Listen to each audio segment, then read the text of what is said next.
Ketika manusia memilih kafir, itu haknya. Maka Allah berikan kebebasan sepenuhnya kepada manusia yang memilih kafir untuk menjalani kehidupan ini semau dia, semau hawa nafsu dia.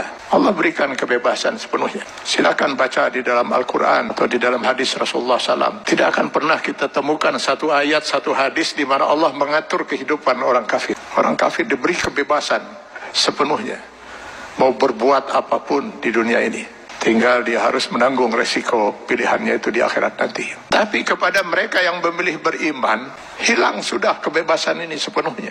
Karena seorang mukmin dia dituntut untuk Islam.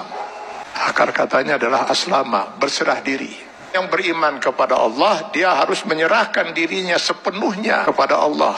Sepenuhnya dia siap untuk diatur hidupnya oleh Allah Subhanahu wa taala.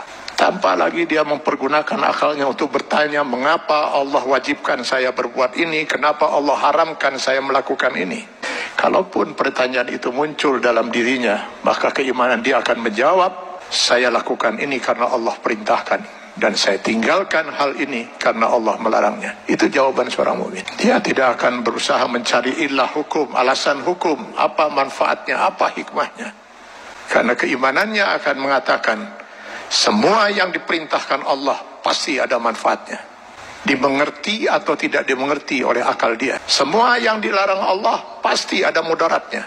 14 abad umat Islam tidak pernah mengerti bahwa dalam daging babi itu terdapat cacing pita. Cacing pita baru ditemukan di akhir abad 18 Masehi. Apakah umat Islam selama 14 abad itu makan daging babi? Tidak. Setiap yang dilarang oleh Allah pasti ditinggalkan oleh seorang mukmin. Maka seorang mukmin harusnya siap untuk mengislamkan dirinya secara penuh, secara utuh, secara kafah. Maka kepada orang yang memilih beriman itu Allah menyeru, ya ayyuhallazina amanu dukhulu fis silmi kafah.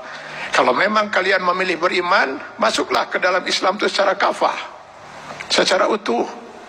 Mengislamkan diri kita setiap detik, baik dalam hubungan hablum minallah maupun hablum minan nas.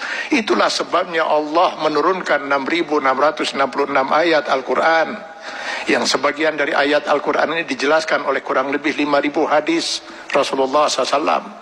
Kenapa harus Allah turunkan ribuan ayat Al-Quran dan ribuan hadis ini?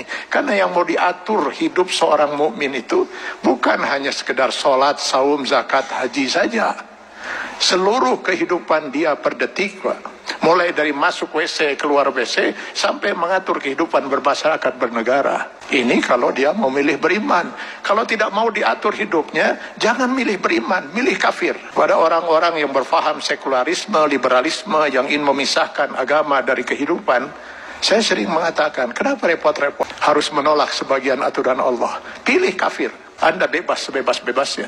Kalau memilih beriman, sudah hilang kebebasan itu. Dan pilihannya hanya satu di antara dua. Memilih kafir atau memilih beriman. Memilih beriman konsekuensinya kita sudah harus Islam.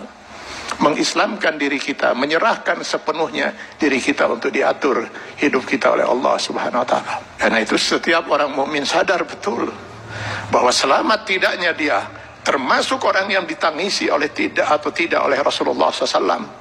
Dia harus bisa mengislamkan dirinya setiap saat. Karena yang nanti akan dimintai pertanggungjawaban di yaumil akhir bukan hanya sebatas sholat, zakat, saum, haji saja, tapi seluruh kehidupan dia per detik.